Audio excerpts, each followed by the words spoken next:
All right, so today we are going to finish up the notes from yesterday. So yesterday we did this front page, we did examples 1 and 2, and that is what your classwork focused on. Today we are going to be looking at examples 3, 4, and 5. All right, so just a reminder, all triangles add up to 180 degrees. So this little chart here will show you 90 degrees plus 60 is 150, plus 30 is 180. 90 plus 45 plus 45, also 180. So they're always going to add up to 180. This chart is actually just bigger on your green reference sheet. It's got it all written out for you. It's got everything from the blue sheet. So I think this is really important to have out today as you go through these notes. Okay, so this chart right here only deals with 30, 60, and 90 triangles. So like sort of these, I guess you could call them like the standard ones, which we'll be going through today. But if they're part of this 30, 60, 90, use this chart. If they're not, like example 4, you'll have to figure out another way to do it. So we're first going to go through and we'll use this chart. So it's asking us to find the value of x, which is right here. We're given 90, we're given 30. So the first thing that you want to do as you go through this is figure out which sort of piece you're going to use. So if you're given 30 degrees, this is going to be your adjacent one. This is going to be your hypotenuse. So we don't currently have opposite. So you kind of want to look at your chart and say, okay, which one do I have that I can use? So if I need to find x, which is adjacent, and I have hypotenuse, I'm going to use cosine because I'm looking for adjacent and I have the hypotenuse. I don't have the opposite, so I'm not going to use sine or tangent. So the cosine of 30 equals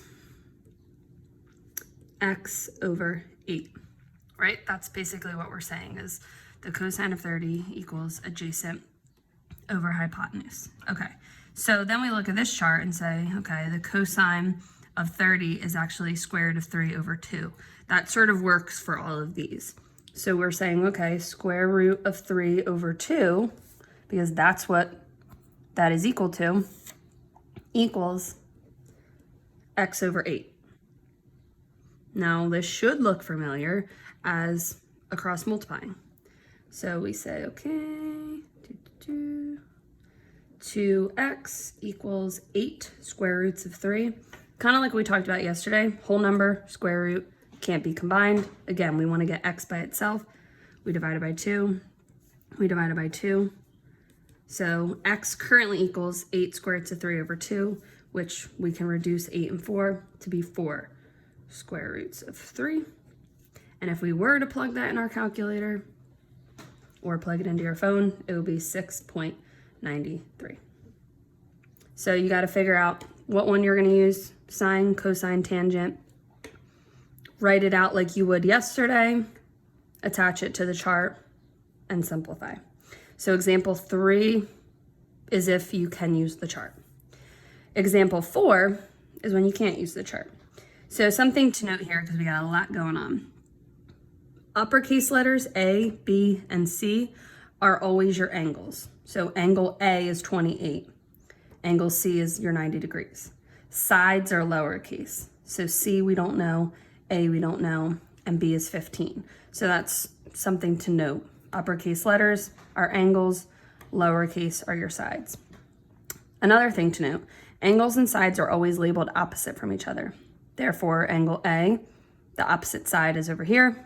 Angle C, opposite sides over here. Angle B, opposite sides over here. Okay, so again, we have 28, we have 90.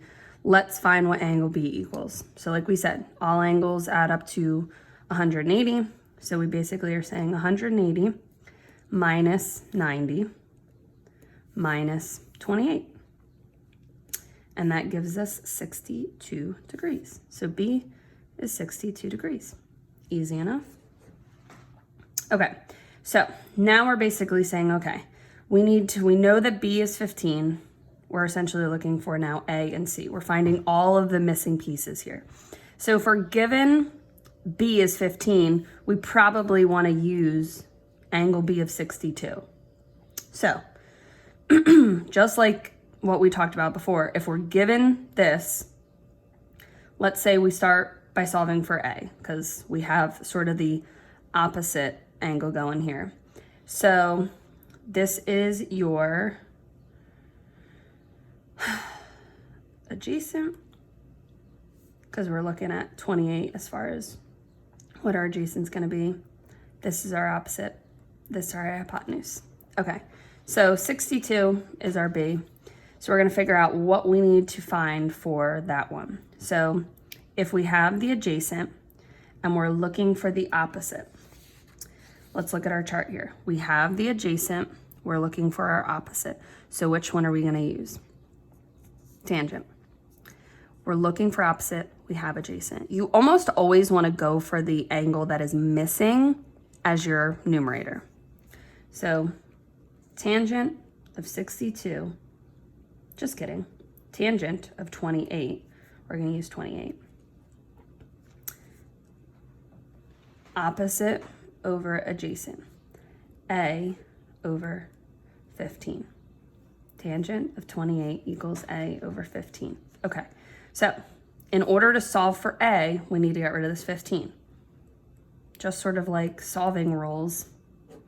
You multiply to get rid of a denominator. Whatever you do to one side, you do to the other. So now we're left with 15 tangent of 28 equals A. And you're wondering, okay, how am I going to put this through in my calculator? So I'm not going to use a graphing calculator because most of you don't have one at home. And we're going to go through this together.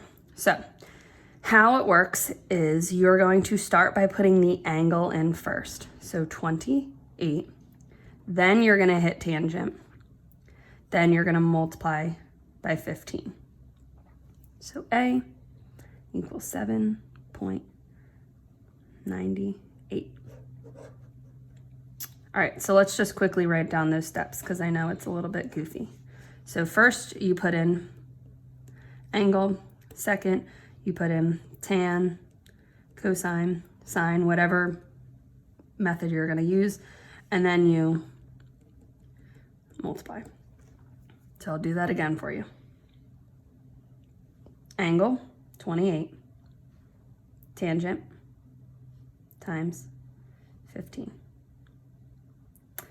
Okay, so we're not done because we found B, or we have B, we found A, now we still got to find C. So let's look and see how we find C. Again, go for your givens. We know now that that's given to us, but it's a decimal. We're going to try to avoid using decimals if we can and go for whole numbers because it'll give us more accurate answers. So we're still going to use 28. We're still going to use 15. So now we have to look at our chart and say, okay, which one has hypotenuse on the numerator, because that's what we're looking for, that uses adjacent. So Makai, this is for you. I'm giving you some wait time. Which one has hypotenuse as my numerator and is given adjacent? Hypotenuse is my numerator, given adjacent is my secant. So wherever you have room, we're going to sort of box this out. The secant of 28 equals hypotenuse, we don't know, over adjacent 15, and we're going to solve it the same way. Multiply by 15 on both sides. So 15 secant 28 equals C. All right, this one's a little bit different because you will notice on your calculator, you don't have a secant button. You've got sine, you got cosine, you got tangent. We're going to sort of ignore those down there. So I'm going to quickly show you on our paper from yesterday, cosecant, secant, and cotangent were all given by 1 over the sine of, 1 over cosine, 1 over tangent. So secant's going to be 1 over cosine. If you didn't remember that, that is perfectly fine. So we're sort of going to write it like this. 15 times 1 over cosine of 28 equals C. So let's put that in our calculator. 1 divided by, remember you put the angle in first, 28 cosine times 15. 16.98. We're going to just round that up to 17. All right, on to example 5. Now, example 5 looks a little barren because they give you nothing in the picture, but they do tell you that B is 45. Remember, capital letters means this is an angle. And C is 5. So C being lowercase is 5. Now, from here, the easiest thing to find is angle A. So angle A, this little L-ish looking sign, is an angle. Angle A equals 180 minus 90, which is given, minus 45, which is given. 180 minus 90 is 90. 90 minus 45 is 45. Okay, so now we are given that, we got that. So basically we're looking for A and B, not too crazy. So it doesn't really matter which angle we use because they both are 45, but we'll stick with A. I think that's a little bit easier if we kind of keep it the acute angle that we're going towards like we did in all the other ones. So kind of always go for this bottom angle. All right, so let's try it again. We have this angle we're using. We have the hypotenuse. Let's say we're looking for A. So that's your hypotenuse. Your opposite and your adjacent. So which one has opposite on top and hypotenuse on the bottom? Opposite on top, hypotenuse on the bottom, sine. So sine of 45 equals A over 5. Again, same process. 5 sine of 45 equals A. I'll ignore all my text messages. All right, so angle 45.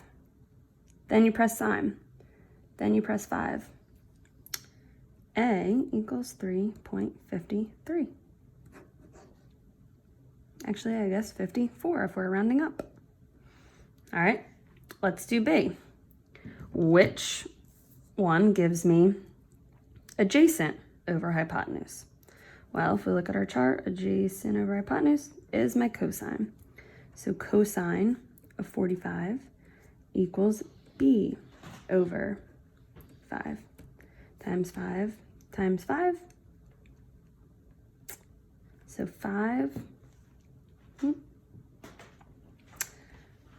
45 cosine times 5. Same thing, because any 45, 45, 90 triangle usually is isosceles.